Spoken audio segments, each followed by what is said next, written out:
Hey y'all, welcome to America's Division 6 Group A bracket. We're having, for y'all, Ink Eye going against Riptide. And my name is PT, using he, him pronouns, and I'm joined here on the mic by Era. How's it going, Era? Hello, PT. I'm doing pretty well. How are you? I'm doing pretty well myself. It's currently the afternoon, so I guess we're halfway through the day. Not sure how else is going to go. Yeah, I'm definitely looking forward to this LUTI Week 2 Best of 9 set. So these two teams, we've definitely seen Ink Eye around in Middle School League in the past. They've consistently been putting out some decent results, but do you know anything about either of these teams? Yeah, actually, I definitely tend to know Ink Eye more, just because I've been associated with them more on the offhand. But Riptide, my team personally scrimmed against them recently, and they actually hold their own. So I'm very interested to see how Ink Eye fares against them. Yeah, definitely. I believe last week Ink Eye won their set, while Riptide unfortunately did not, but I think they went down to a pretty strong opponent. But yeah, I'm interested to keep an eye out for both of these teams. Yeah, so let's see how it starts out. First game is Clan Blitz on Humpback Pump Track.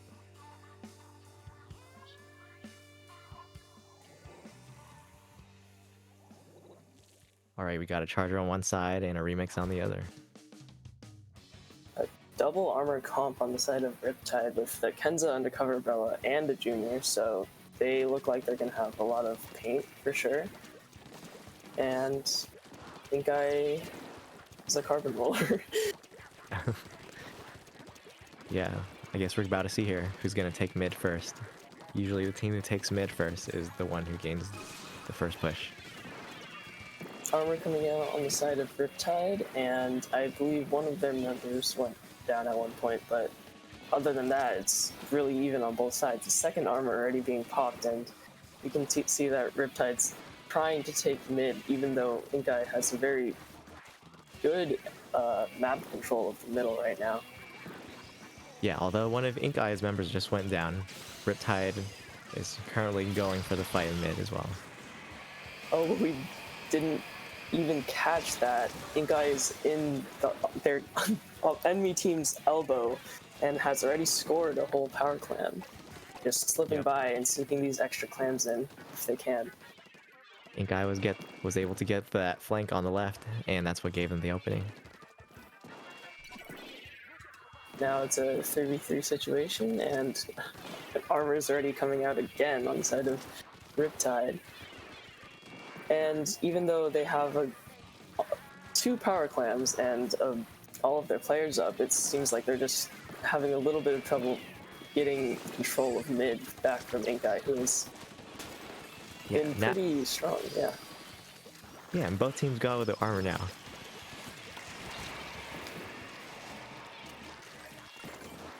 Well, it seems that Riptide is pushing towards the basket. They get the pick near it, and now they're pushing in.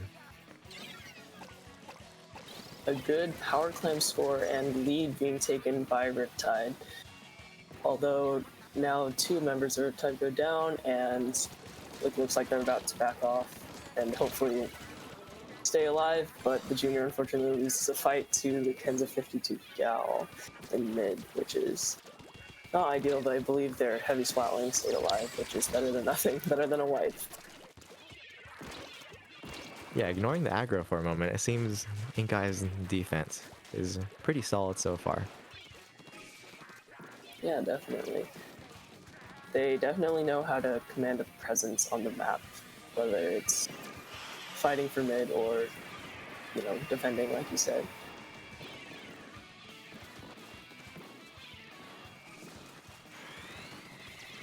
Alright, Stingray comes out along with armor. Ink Eye is currently fighting for the push in mid, although it seems like Riptide is gaining the turf control. Two members of Riptide go down after a very stalemate fight in mid, and it seems like Ink Eye would like to score some more points, but they're definitely being careful, which is smart, because staying alive is, in order to score those clams, is always important. Right now that they've had the turf control, oh nope, they're being stopped by Riptide. Oh, but they're able to get the power clam in. But only one power clam goes in, and that's a full wipe on the side of Inkai, and they don't even get the lead. But now Riptide has a whole nother power clam to work with, so a little bit of a unfortunate push that could have gone a little better, but you know, any points are points, I suppose, at this point. Yeah, on the note on having that extra power clam, it may just end up be playing a crucial part, because having that pity clam is a great backup plan should the game go into overtime. But we'll see how both teams use it.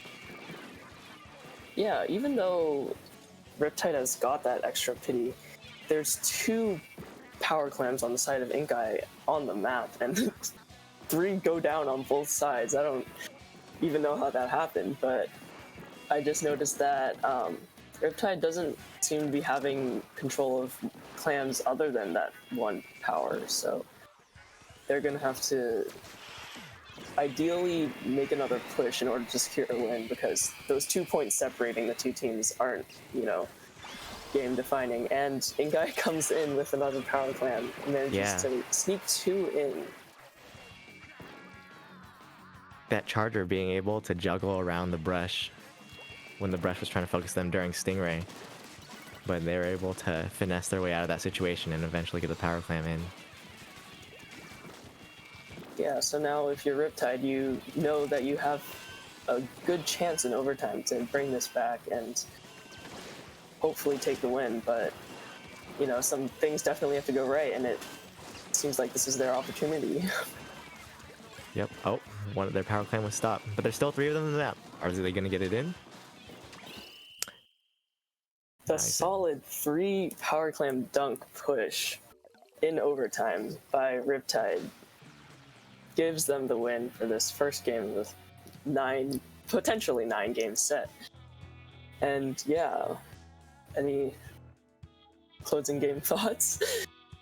Yeah, they were like, we went into overtime and Riptide was able to capitalize on that situation with all the power clams they were able to get in that situation. Even though Inkai's defense, as we talked about earlier, definitely had a solid foundation, enough of them were simply not up in order to defend properly, and they were able to capitalize on the basket position at that point. Yeah, definitely. I think that was a very balanced and back and forth match, so I'm definitely, like, in terms of pushes and in terms of like KAs, and so I'm really excited to see the rest of the set. Yeah, so next map is Splat Zones on Skipper Pavilion. It's very interesting. Opinions? Yeah, I agree. Yeah, it's interesting because the types of entrances you can come from, 3 of them, or I mean 2 of the most notable, is coming from the front, like when you take the side, or coming directly through mid. And and sometimes the first battles will happen in mid, and whoever gets control of that is able to take control of the flank on statue, because there's a little cut right there where you could just jump in and then go behind the enemy. Classic flank, yeah. It's definitely interesting to see what teams decide to go, because at times there will be no one pushing from top mid, and like all of the team's resources will be put towards the bottom and securing that zone from the bottom, which is interesting because of all of the angles on this map, and it's a pretty long map, so yeah. Right. It really depends. Like, even if people go through mid, then they do have that option of capitalizing on the flank. But some teams will just ignore it completely, because either they're just going through mid, or they don't believe that they can take advantage of the flank. And even teams who are aware enough will see the flank, and then they'll take care of it immediately and stop the push in that aspect. Yeah, I'm excited to see if any of these team comps get changed for this slightly wider open map. And here we go. Skipper Pavilion Splat Zones, game number 2.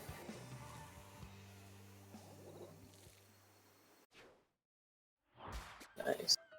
All right, looks like both teams running one armor. Riptide running the Kenza Undercolor Umbrella. Oh, it looks like one of them died already. Yeah, unfortunately, Inkai having one of their players fall before the armor got popped, but Right, and that's the thing with these maps. When there's water, people will just accidentally slip into the water, and while it's unfortunate, the teams just have to bounce back from it.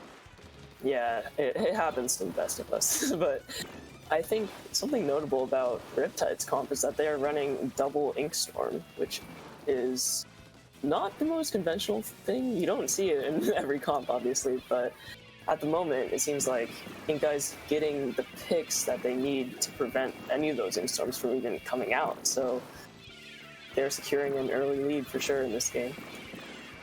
Right, it's very hard for the Charger to keep control of mid, but they were able to stall it for a good moment with the bomb rush as their teammates are able to get back. Although it looks like they're being, they were pushed back. They just couldn't keep it in control long enough, but they were able to stall it for a good amount of time.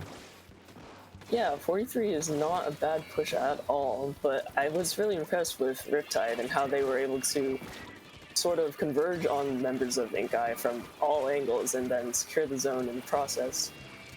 That's a very good point. Yeah. Because usually you don't want to be clustered around, because that's just free real estate for people to just go in and then kill everyone in that clump.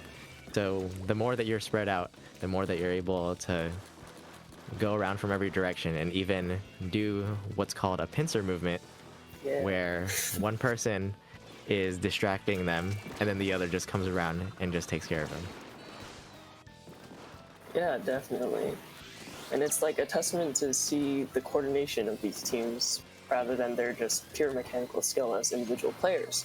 And now Inkai has had control of the zone for quite a while, and two members are down on the side of Riptide, which makes this not the best situation for them. In 3 seconds, 2-1, and a KO for Inkai. Yeah.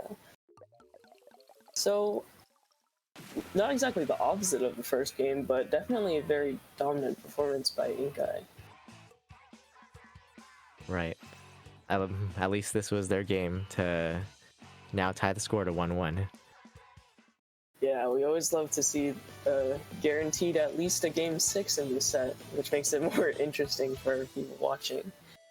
Right, keeps it longer, keeps it more entertaining. Alright, next up, tower control on Sturgeon Shipyard. This is actually I've recently realized just how fun of a map this is, like with the spinners and everything. It has so many good angles, but it's a big map for sure. Do you have thoughts on it? Yeah, I also think it's really fun, especially because, as you mentioned, spinner. For anyone that doesn't know what that is, it's that part near mid where it's the rotating bridge. We call it spinner in callouts. And yeah, just as Era had put it, there's just so many angles to go about this map, and depending on how teams capitalize on it, it's just as we talked about in the last match. The more people can be spread out, and the more efficient fights can take place. Yeah, definitely. Knowing where to put resources and in what situations that you need to, start rotating to a different side of the map or something to take a different fight. It's all just showing how well these teams can work together and attempt to be greater than the sum of their parts. Right, and just to bring up that call-out point spinner as well, usually backlines will post on the platform right in front of either sides of mid, and they'll just post there for the first part of the game until their team can get a push. But spinner actually allows easy access to that point. So if teams are able to just push that point, then their backline, or each of the backlines, will have to back up even more. Yeah. Giant rotating platforms are always nice. Oh, Looks like Riptide pulls out the E leader, perhaps to try and counter Asa on Inkai.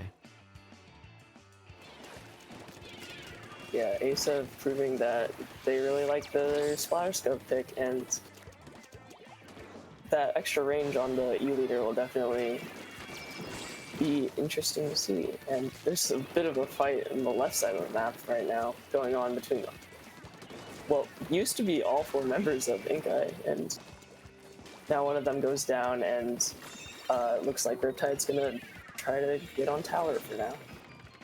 Right, going back to the E leader versus splatter scope battle, this is definitely going to be a battle of positioning because, as you put it, E leader has the range and the splatter scope does not. But the thing about splatter scope is that it goes faster because it charges faster. So it's just a matter of which one is able to capitalize on positioning first.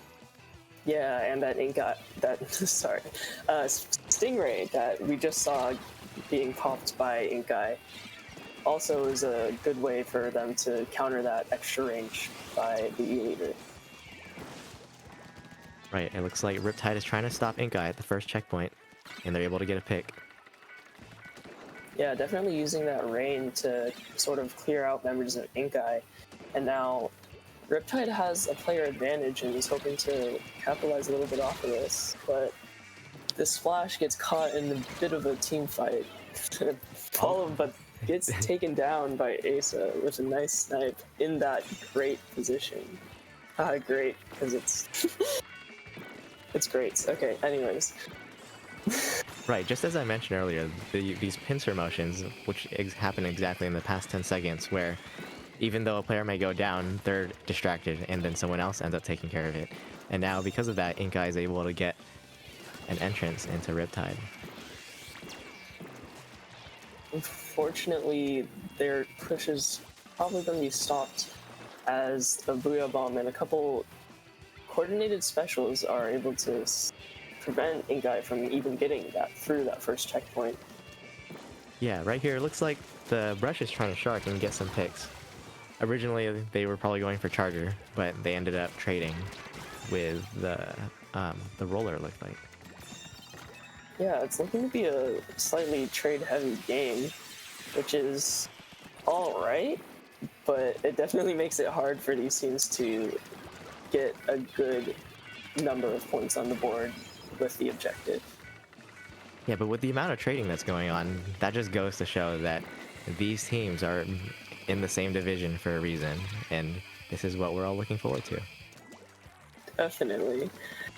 That Ben nearly dodging that Stingray with a nice little dance, and Inkai is arcing back at that checkpoint. Luca and the Splash, sorry, I couldn't read the name, inside of their court, just wreaking havoc, trying to distract the opponents while the teammate pushes the tower. And they do get through the first checkpoint, which is definitely progress and extends their lead a little bit further. Right, these checkpoints are the main points of tower control where you have to stay on for a certain amount of time in order to clear it. So it's important that you clear them first, or they're the most. What I'm saying is they're the most important objective of tower control because it's a waiting game for around 10 seconds or so. Yeah, during those checkpoints, you're forced to, the tower's completely still, and you're vulnerable to attacks from all those angles with those grates, especially on this map. So it's good that now both teams have secured the first checkpoint, and Riptide is going to barely get the lead off of Inkai. Yep. And Just at 43 seconds, Inkai is able to stop that push, and if they want to get back into the game, they need to take back the lead now and start pushing into Riptide's base. yeah, if they can get a couple picks and ideally not die too much, they don't have that checkpoint to get through in order to secure lead again. So it'll be a bit easier for them now that the checkpoint's out of the way, but it's still a fight for tower, and it looks like Riptide is going to stop their push 1 point away from taking the lead back, and we have 10 seconds left in the match. Right, it's unfortunate that Ingai went 3 down in that situation, but let's see how they fare in these last few moments. Yeah, this junior played Not dancing around the tower. right, But Dan trying to dodge all the shots. Unfortunately, they weren't able to get the push, and Riptide takes it. yeah, so these games going back and forth between which team's winning, it's definitely going to be a great rest of the set. And just in the end, with both of these teams making small incremental pushes, Riptide was just able to hold on long enough and secure this win. Right, and it looks like the next map and mode is going to be Rainmaker on Anchovy Games. You have any thoughts on that, Era? This one's a bit chaotic, I will say. After playing this set myself with these maps and watching a set yesterday, it's definitely just one of those maps where you have to just run for your money, you know? Like, once you get the Rainmaker up onto plat, if you want to get points, you have to clear a path and just swim. It's very, you don't have to jump or anything, it's just being able to survive is the hardest part, I would say. Yeah, And, I would definitely agree. There's not really any gimmicks about this map. It's about finding that first opening, whether it be a pick or maybe sneaking in through that fan area. But yeah, there's no really roundabout way of going into a push. Teams just have to find that opening. Yeah, speaking of that right fan area, I believe we saw that in the set yesterday with Starfell against VicClan, in using that as a stalling mechanism in order, like, if you've secured the lead, taking it to that right fan makes it pretty difficult for the enemy team to bring it back, although it doesn't give points on its own, I guess. So I'm interested to see if either team decides to take it on that fan path, but it doesn't happen every game. I'll just say that. Yep. It looks like we're about to start the game.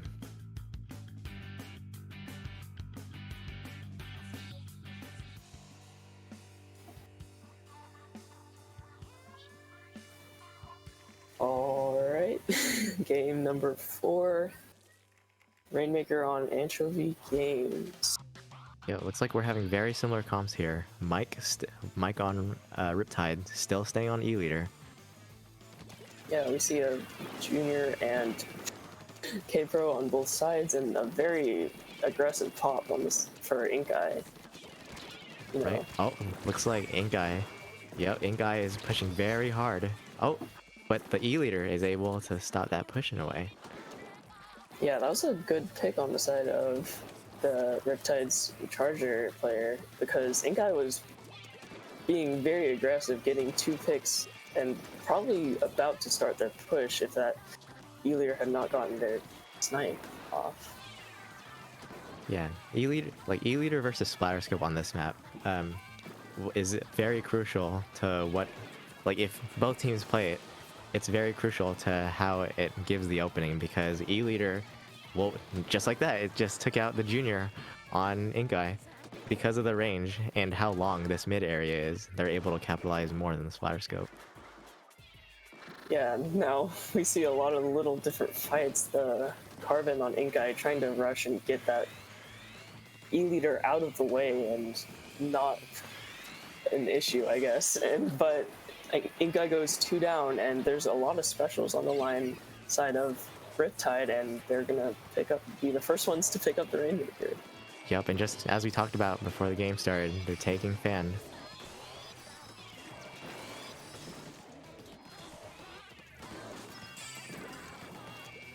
Yeah, it looks like they're gonna make the drop towards Pillow, and Inkai is trying to stop them, but they get all the way to 21, and the Carbon Roller is still Oh wait, sorry, I got the perspective mixed up. But 21 is a very solid starting push, especially on this map, because not every team will get it past that pillow area, Right, and and they pick it up again with many of their.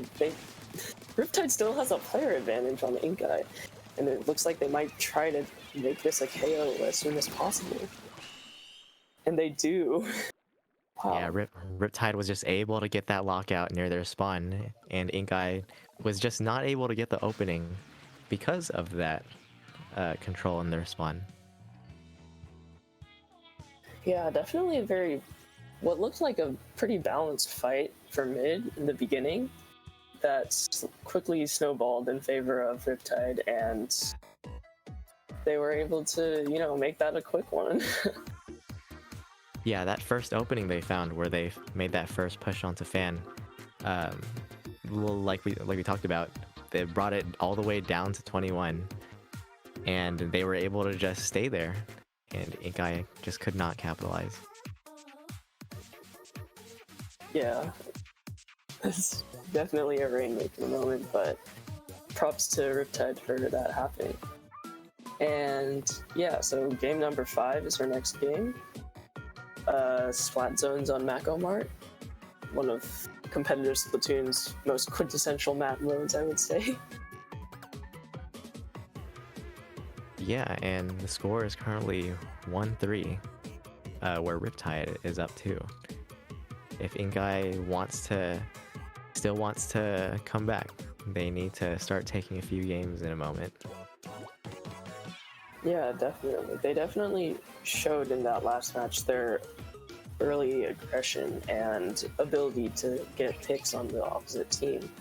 And they did win the one other Splat Zones game that was played so far. So I think hopefully they're ready to prove themselves and make this set take a bit longer. Right. And Mako Zones, I personally call that a Splatoon 2 classic. Yes, The map and mode, because it's such a good zone map just because of all the angles and just how the zone is laid out. How teams are able to utilize all areas, especially those key locations like the stacks. Yeah, definitely. I think I'm interested to see if the E leader is gonna stay as a pick, or if Riptide wants to switch to something with a bomb rush, but I guess we'll see. Here we go. Looks like they're keeping the E leader. And a Kenza Splattershot Jr. coming out on the side of Riptide, which means their team does not have armor, but we'll see how that works out. Yeah, and Riptide is able to get that first push again. The Splash trying to get the opening on left stack, but they're stopped by the brush. Yeah, climbing up on those stacks when the enemy knows you're there is always a bit of a tricky situation, but it looks like Riptide's taking a pretty good control of the zone so far. Armor coming out on side of Inkai, but 2 of the members were down when it was popped. At least they get to secure the zone for even a split second, putting some penalty on on Riptide's counter. Yeah, at this point, Inkai is looking to keep the cap, and although it's fine either way because they're able to have that that cushion of the penalty before the other team is able to get another push in. Yeah, Inkai was able to get 3 down and 3 down again on the side of Riptide, and just they're all the way up in their face, already taken the lead, and the picks just keep coming for Inkai, and it looks like they're in a pretty good spot. Yeah, it looks like Inkai has figured out that Riptide is just going hard on the range game, so if they're able to just get closer and stop them, then their pushes are just stopped in general. Yeah, just not allowing that E-leader to capitalize too far and doing their best to hold zone. And we see Riptide trying to break back in, but Inkai just 100-0 that so quickly. And That was a very good performance from them. Yes, very very good performance on Ink Eye's part, and it wasn't even that much of a thing where it was back and forth. They were able to lock out the zone in that moment, and the moment they were all pushed up and got into position, they just stopped Riptide in their shoes. Yeah, even the initial 45-point push from Riptide just got obliterated by the end there, and I think I just kept getting the picks they needed, which is a very good game 5 for them, hoping to bring the set back since they are currently down 2-3. Right, if they want to keep the fight going, if they want to keep it going, they need to go for the tie and get the game on clam here on Inkblot Art Academy. Oh yeah, what a interesting map.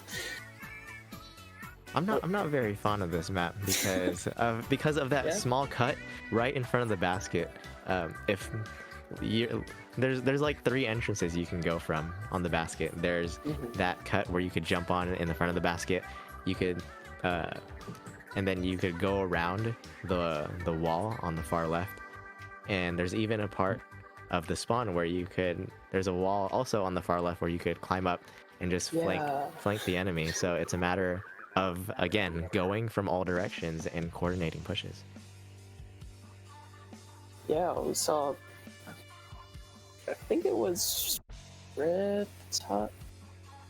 Well, I'm sure both of these teams are very capable of pulling off those pinches and using all 3 of those entrances to the basket, as you said. And yeah, it's always fun to see someone go all the way around through bats on that far left block, as you mentioned. Right, it's going to be very interesting to see what comps we see here, if they'll keep the Chargers or not. Ink Eye looking like their comp is relatively standard for now, and we see the Charger player on the side of Riptide getting switched out for a heavy remix player. So that'll be a little bit different with the different range dynamics between these 2 teams, but I'm excited to see it. Yeah, on Ink Eye's side, they chose the vanilla Charger with the Stingray, which usually isn't too standard for clan blitz. Usually people opt for the Firefin on Bomb Rush, but we'll see what happens with it. And Ink Eye is able to get the first opening onto Riptide. Yeah, they got a full wipe onto Riptide, and they're hoping to potentially get some more picks at the very least. I'm not sure how much longer their basket's going to be open, but they are definitely trying to keep the pressure up. It's 3v3, now 3v2, and it looks like Ink Eye might have to start backing out. But yeah, they do get the score down to 3-6 in the first minute of the game, which is very, very strong and helps them with their mentality, I suppose, in the rest of this game. Right, that was a very solid push on Ink Eye's part. Although, fortunately, Riptide was able to take back their plat very quick. And it looks like they're even pushing through mid, trying to gain that map control. But the Charger just seems to be stopping all of them. Again, getting 2 picks in mid, the K Jr. over there in mid. Yeah, this Kenza Undercover Umbrella trying to sneak a power clam in, but, 3 members of Ink Eye just on top of Plat shut that down pretty quickly. And the brush sharking there, getting the trade. And here comes the Stingray by Asa. Yeah, it's definitely helpful when you can see where your enemies are with the big glowing power clam, but when that gets tossed aside, it's a little bit harder to track your enemies. Oh, Riptide is able to get a pick onto their plat, although it looks like they're not able to stay alive for too long, and Ink Eye is able to maintain control of it. Although, Booyah Bomb coming in along with Inkjet, we'll see how Riptide is going to be able to come in with it. Unfortunately, a few too many members of Riptide get taken down before they could get too close enough to the basket to score, even though it was a bit of a fight. It's not looking like they're gonna be able to score quite yet. Yeah, using Charger versus Remix here, Remix being on Riptide and Charger being on Inkeye. Two very solid picks for Inkblot Art Academy. But because of the range of the Charger, if they're able to just pinpoint and predict locations of the other team, then they're actually able to capitalize more because they're able to just pinch them out in those areas they're not expecting. Yeah, and I really like the way that Inkeye is sort of rallying around their Charger on flat, like protecting them, but also like using them to coordinate where enemies are and where they need to be fighting. And this K Junior does get two members of Inkeye down and looking to push, but the Charger once again clutch getting these clutch picks that, you know, sort of stop the idea of the push from even happening. Exactly. It was actually unfortunate in that moment because Inkeye... Oh, they get another pick. Inkeye had 3 power clams in that moment, but they were stopped by the K Junior, just as you said. But they're still maintaining that control.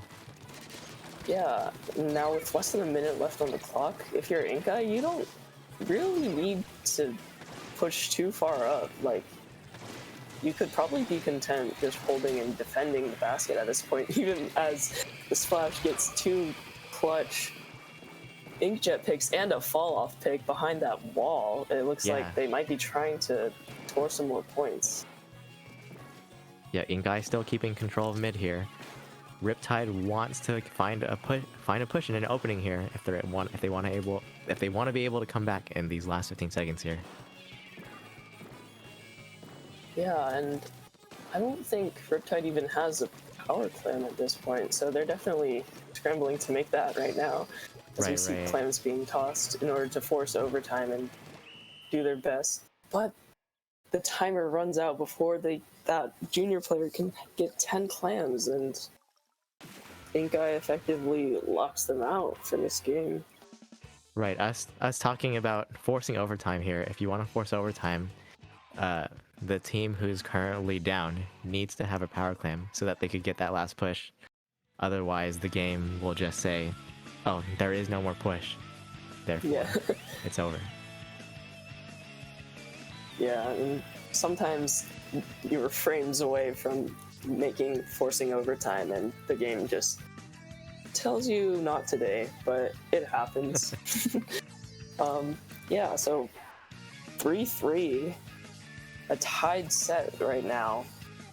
It's these last 2 or 3 games are going to be really crucial for both these teams, obviously, but this is exciting. Yeah, Inkeye being in a very solid position right now, where they were able to come back from a 3-1, now tying the set, and now that they've won 2 games in a row, Riptide wants to find a comeback, especially after losing those 2 games. Yeah, they need. I think Riptide has to figure out how to adapt to Inkeye's obvious aggression that they displayed on these last 2 games, with the super pushed up Macomart game, as well as the lockout and super strong push on the Inkblot Clamblitz game. So now that we're going to be going to Starfish main stage with tower control. Yeah, currently we're on a small intermission due to a player accidentally dropping. But in the meantime, just talking about Starfish main stage. Yes. It's actually okay. Well, I wouldn't say it's so similar to what was that? Oh, Anchovy Games, where there's not really any gimmicks. Because I would say the main gimmicks on this map would be capitalizing on the flanks on both sides, because those are 2 crucial entrances that are just open all the time. So if teams are able to capitalize on that on top of controlling mid, then they may just end up pinching people who are just trying to hide and gain the opening. Yeah, definitely. And I think if either team has pushed up far enough, a really important part of the map is what we call snipe, which is the sort of just square block in the middle of each team's side of the map, where, you know, backlines like to sit, but it's also a very good spot for drops to happen and flanks to be executed. So really capitalizing on that in order to further a push is something I'm looking to see from both of these teams. Yeah, on that snipe spot in front of both sides of the stage, it's also very crucial because, just as I mentioned the flanks earlier, they're in a position where they can see all of that. So if teams, or if whoever's on snipe is able to call that out, then, and teams are actively listening, then they're able to stop flanks immediately, and no one gets pinched, and an opening just keeps on being clear for them. Yeah, definitely. And potentially, I'm not exactly sure which players are on the side of Riptide right now, but that E-leader on snipe is such a commanding force to be reckoned with, just exerting so much pressure with their insanely long range. Yeah, on this map, the E-leader actually reaches all the way across the stage, whereas splatter scopes cannot. So we'll see how both teams fare in that aspect. Yup, here we go. Yep. A similar comp from Ink Eye and a hero splat charger on the side of Riptide, which is not an E-leader, but still some extra range for them compared to a splatling or other weapons. Yeah, definitely an interesting pick. And it looks like Riptide is able to get the first pick on stage. Yeah, we already see those flanks being used by that rush. And I believe there's a DC on the side of Ink Eye. Oh, yep, everyone's stopping. Oh. There is a DC here. That's unfortunate. Looks like Riptide's going to KO the tower, and we're going to play again, but with the same weapons. So if we can, it'll be interesting to see those happen again. Yeah. just another day in the office of Splatoon. So, I mean, it's not uncommon for players to just disconnect out of the blue, whether it be their own internet issues or, I mean, honestly, a lot of times it's just the Splatoon servers themselves. And so yeah, it's not an uncommon thing, and teams are just naturally used to dealing with it. As you can see, both teams just messing around here. Yeah, it's a fun time riding that tower all the way to the end. So yeah, it's going to be a bit of a replay. Hopefully DC doesn't happen again, but you know, sometimes it's just out of the player's control.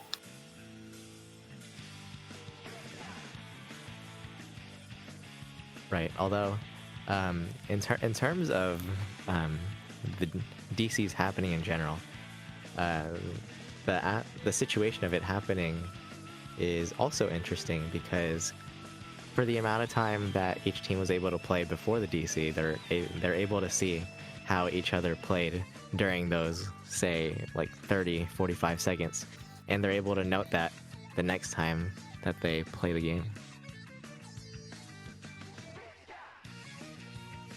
Okay, turns out the DC player got subbed out, so in theory this next match will be running smoothly without any connection errors, but building on your point, it's definitely true that these players can note each other's, opening strategies and maybe keep an eye out for those flanks, like you said before. Yeah, as we saw, Riptide was able to get the first pick, so maybe things will change this time. Yeah, so Ink Eye looks like they subbed a splash player for another splash player, so their comp stays the same. Not entirely sure if that's the rules or if that's just their team, but the comps are all the same. Yeah. Yeah, and the carbon on Inkai goes down. I'm not exactly sure to what, but Riptide again was able to get that first pick. Yeah, and Riptide's charger actually dropping down from Snipe and having more of a forward presence while their teammates take some fights, and they're able to get a pick on the splash on Inkai, and even though Inkai now has Ink Armor, the charger is push up and really exerting their pressure, and now Right. that Riptide has an advantage and is going to start playing the tower. All right, we see the splash able to take back tower, and they're hopping into mid, and they get 2 picks, trying to get the pro, but they're unfortunately stopped by them. And Riptide again gets a push. Yeah, actually a very good cleanup, I suppose you could call it, on the side of Riptide, getting 3 down on the side of Inkhead, and able to continue their push, even though, right to say that, this Splatter Scope getting a pick on the Tower Rider, and Yeah, able to get the jump shot behind the cover. the angles and positioning are always impressive to see with Charger players. It's not an easy weapon. And It really isn't, and just going according to that positioning aspect earlier, it's important how teams implement them, because positioning is essentially key for Charger, because they're usually the player that everyone jumps back to when a team is wiped. And just as I say that, Inkai's push is stopped by Riptide, although they still have turf control of mid, and it looks like they're about to get another push. yeah, it was 2v2 situation and a little Charger trade going on, but Inkai's really hoping to keep this pressure up and hopefully take the lead and get more points past that, but it looks like the Inkjet chased them back off into mid. Yeah, the splash there going onto Riptide's side on their own. They're able to get back fortunately without going down.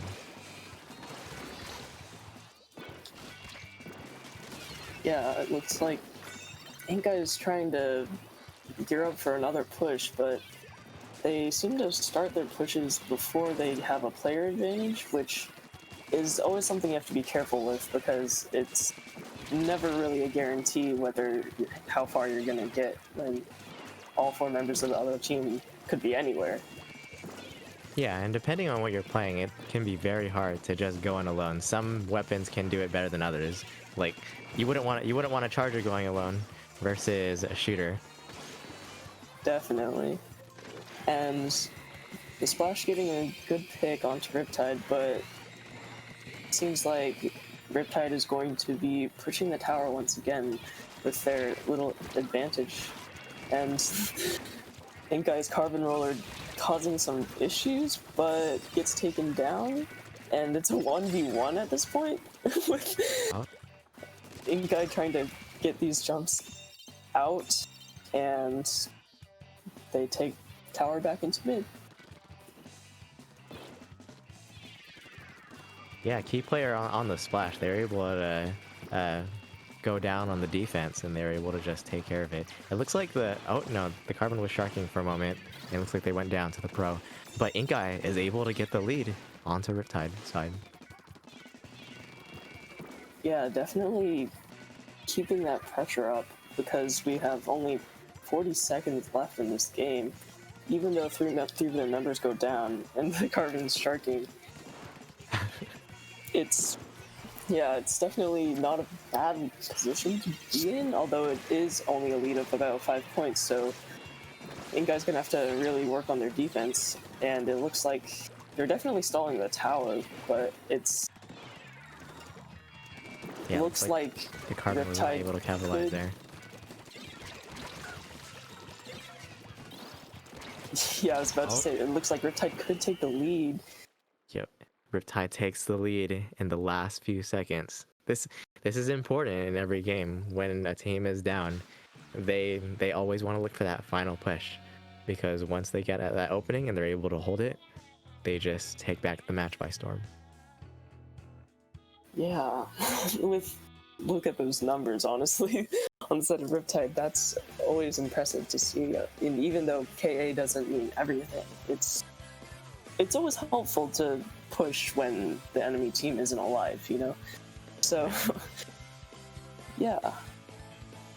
Good last minute comeback, sort of. Even though both of these tower control games have been pretty low scoring, with each team being pretty careful to not overextend the tower itself and only getting extra points when they could. And Riptide has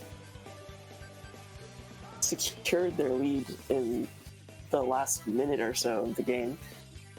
Yeah, both times. It seems like Riptide is able to build a great foundation as the game goes on.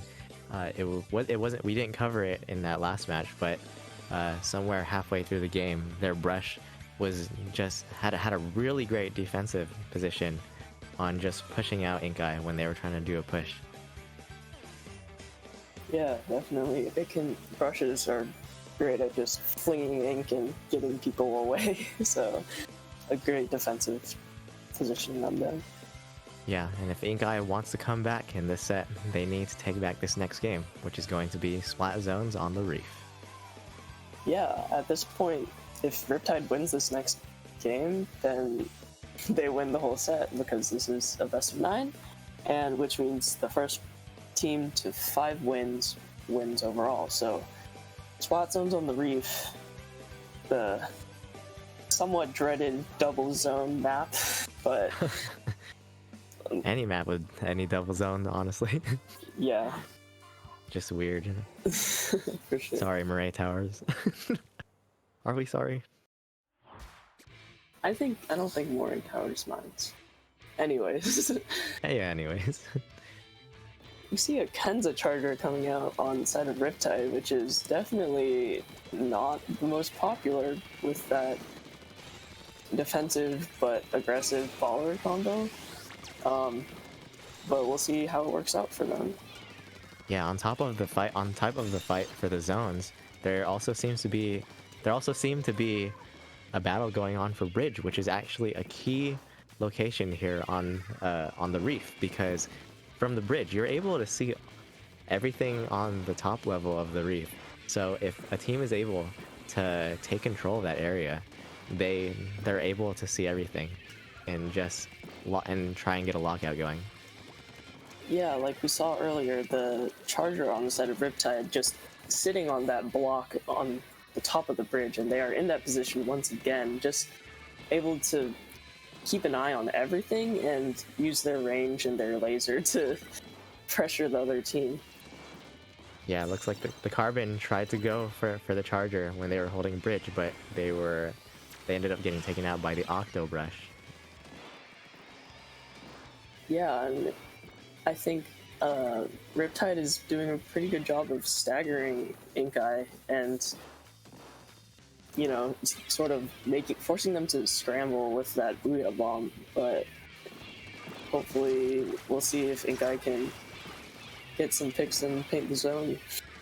Yeah, Carbon gets the pick on the Pro and pulls out the Chicken Rush. It's not called the Chicken Rush. It's the Auto Bomb Rush, but people usually call it chickens because it is in the shape of a chicken. Yeah, and the Suction Bomb Rush as well coming out for Inkai, able to cap the zone, and finally they're able to hold it a bit longer as 2 members of Riptide, now 3, are respawning. So this is a good spot for Inkai to be in. If they can hold this down, it's gonna be game 9.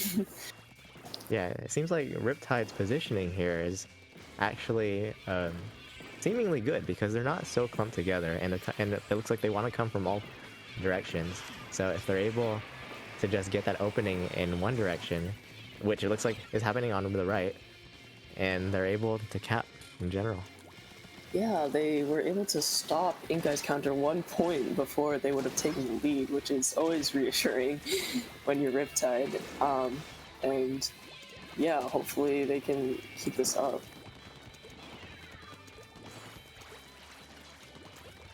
Looks like one member of Inkai goes down on the far left, and Riptide just on the right side. 3 members on the right, and the brush pushing in. Looks like trying to shark. Gets a pick, although they end up trading. Yeah, now it's just 3 players mostly focusing zones and trying to get that paint. You can see the K-Pro on the side of Riptide just trying to shoot the enemy zone.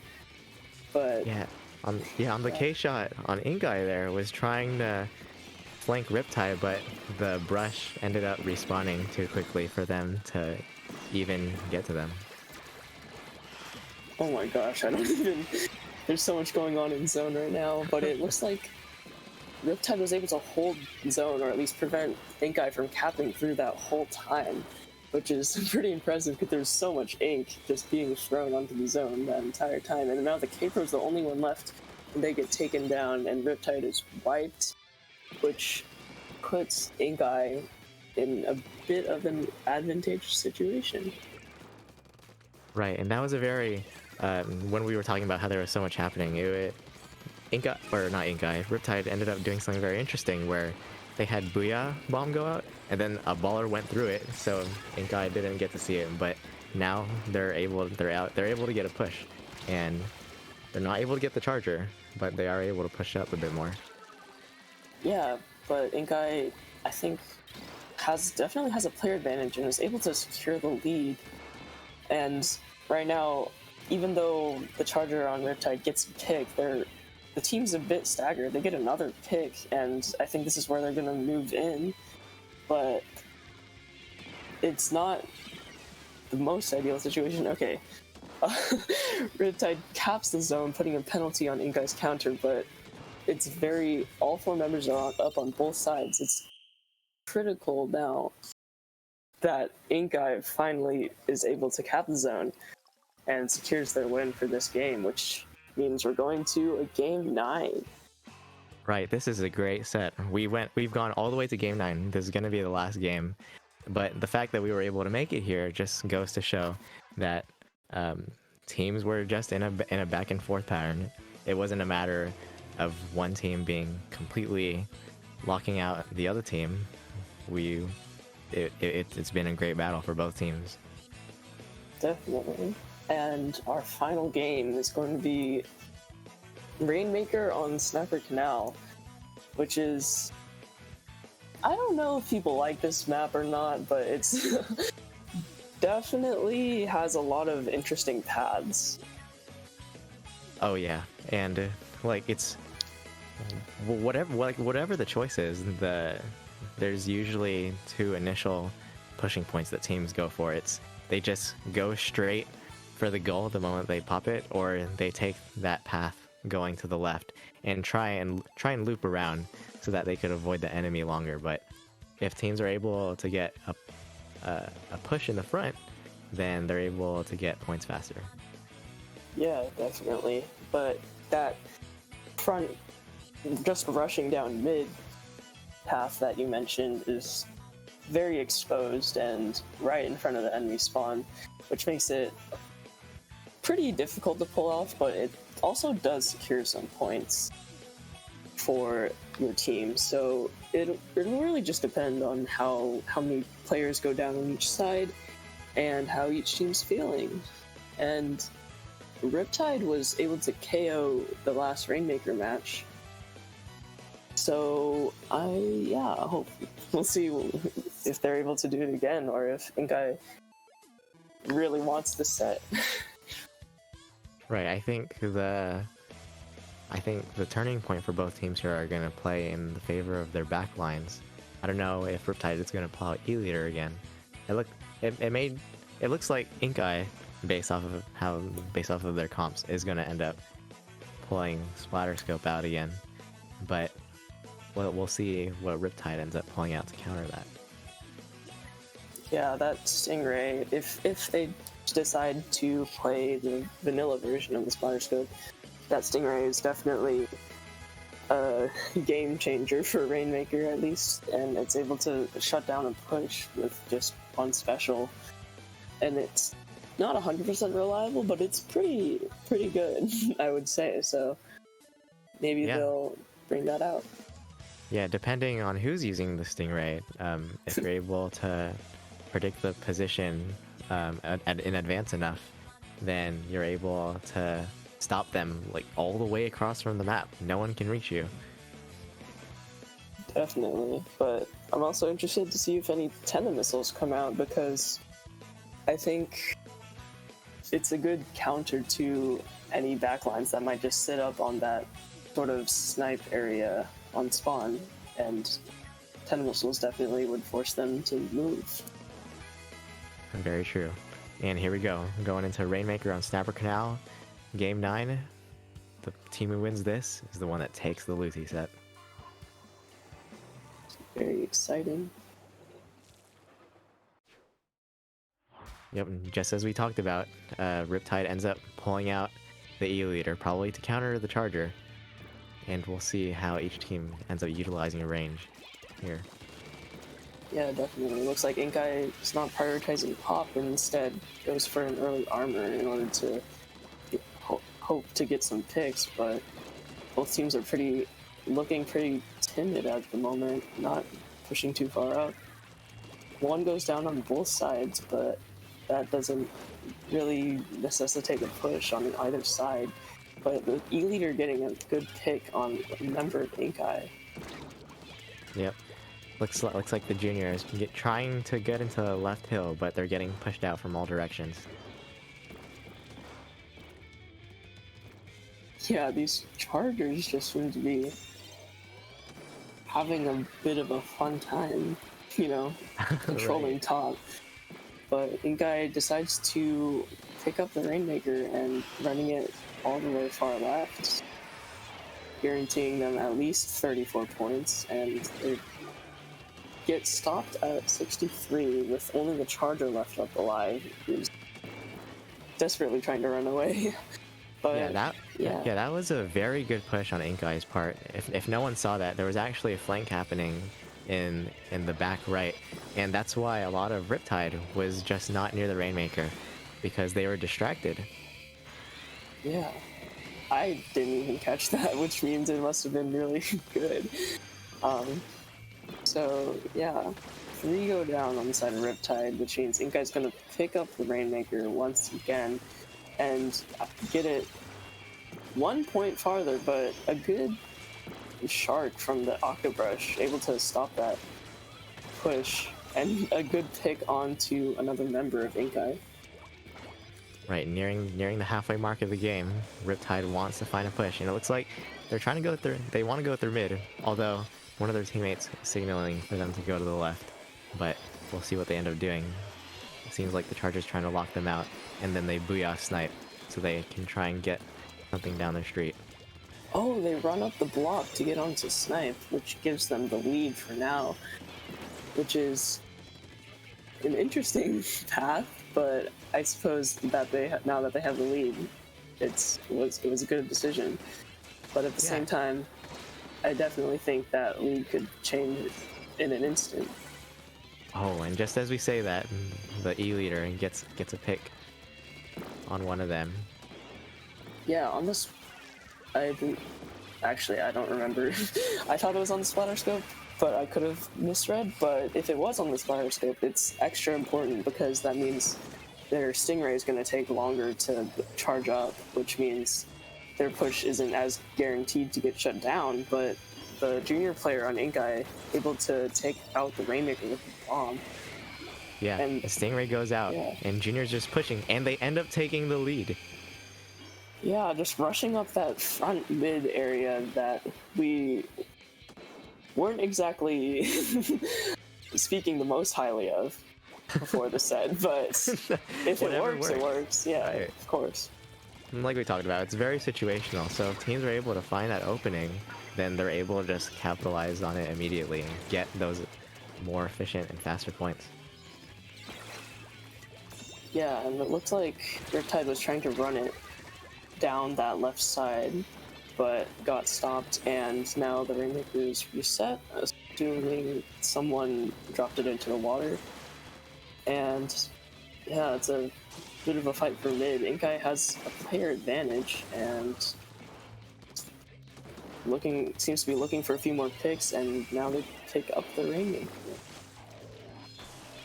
Yeah, it looks like the E leader is out for the moment. Oh, but the brush is able to get the pick, and Riptide's about to get another push going. Yeah, that brush was able to just drop from that snipe position and right onto the Rainmaker and get two of them. But a nice snipe from Inkai, stopping that Rainmaker before it even got close to that previous point position. Right, 20 seconds left. Riptide wants to find an opening here. The brush currently going 2v1, and they get one, but they end up getting pinched by the splash. Yeah, if you're Riptide at this point, you really need this pop, and you have 5 seconds to get those extra 5 points. And they do pick it up, and they're running, but the Stingray able to shut down any hopes of their bringing that lead back. Right, And, Stingray is very crucial on this map. If you hold it within the last minute, and a team goes into overtime, you're just able to stop them immediately, and that's exactly what led to Inkai's victory in this LUTI match. Yeah, and the top frag from the charged player on Inkai was pretty crucial throughout that match, with both their picks and their Stingrays. So that's the set. Congrats to Inkai for taking that win. Yeah. Oh yeah, we see it. So yeah, again, good job to Inkai, and that's gonna be it for this set. I'm PT, and this is where can they find you on social media, PT? Oh, they could find me on Twitter, PTW_SPO. What about yourself, Era?